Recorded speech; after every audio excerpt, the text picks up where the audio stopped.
former President Jacob Zuma's medical condition has become a central issue in protracting legal proceedings at his arms deal corruption trial in the Pietermaritzburg High Court.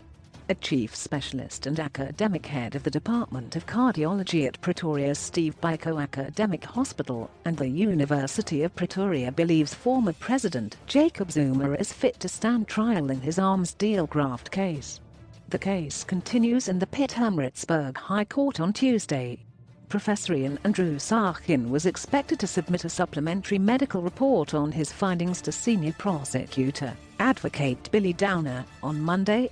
The state has appointed a gastric surgeon, Professor Martin Brand, and nephrologist Dr Albert Muranda to assist Sarkin. Sarkin's findings were discussed in an affidavit deposed by Downer, which was filed with the court last week.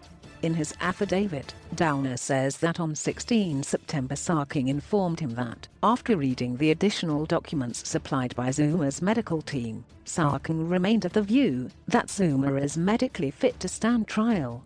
By the date of Downer's affidavit being filed, Sarkin had not yet physically examined the former president. Zuma's doctors and the state-appointed team had what was described in Downer's affidavit as a collegial and open and comprehensive discussion about Zuma's state of health on 3 September. The teams are attempting to reach some sort of consensus on his health. The Department of Correctional Services announced on 5 September that Zuma had been granted medical parole.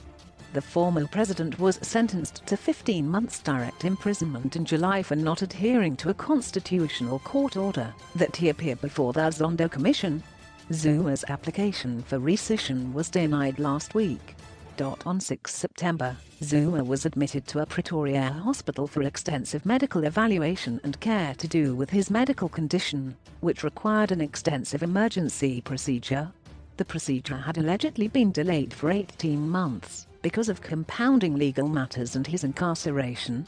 It is unclear if Zuma is still in hospital, but this is one of several matters that should be cleared up in court when the matter continues on Tuesday and Wednesday. On the agenda is the hearing of Zuma's special plea to have Downer removed from the trial. However, should the former president seek yet another postponement, reasons for this will need to be argued before the presiding judge, Pietermaritzburg, with evidence needing to be presented.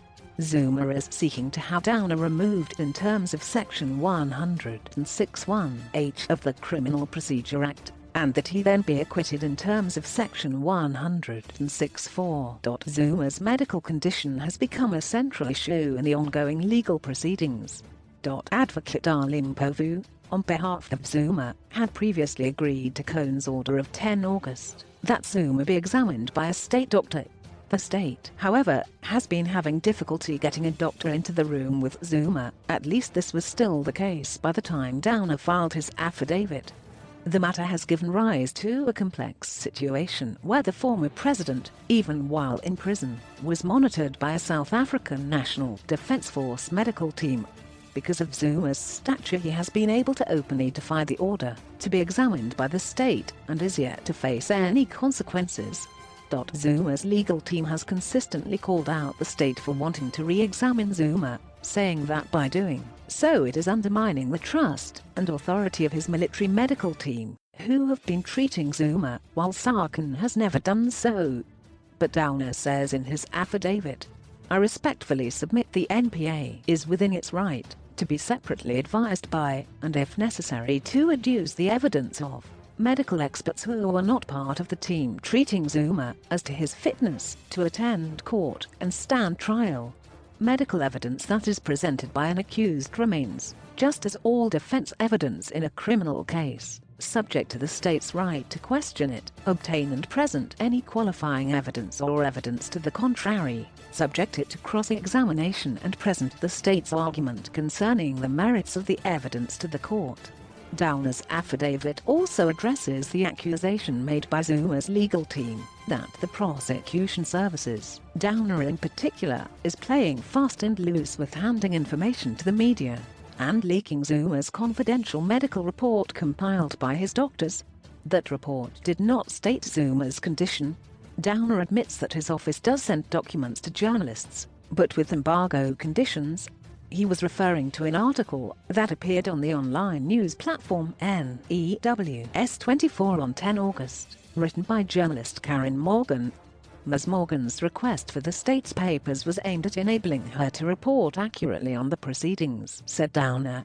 His acceding to her request, said Downer, was supported by Section 7(2) and 16(1) of the Constitution, which states that the state must respect, promote and fulfill the rights in the Bill of Rights, and that everyone has the right to freedom of expression. Downer quoted the Supreme Court of Appeal judgment in the matter between the City of Cape Town versus South African National Roads Authority and others, which said it was not possible for the media to report accurately on court proceedings if they could only access documents once a case is called, and that it is vital that the public be able to have access to court records prior to the hearing, so that they can follow the proceedings in open court.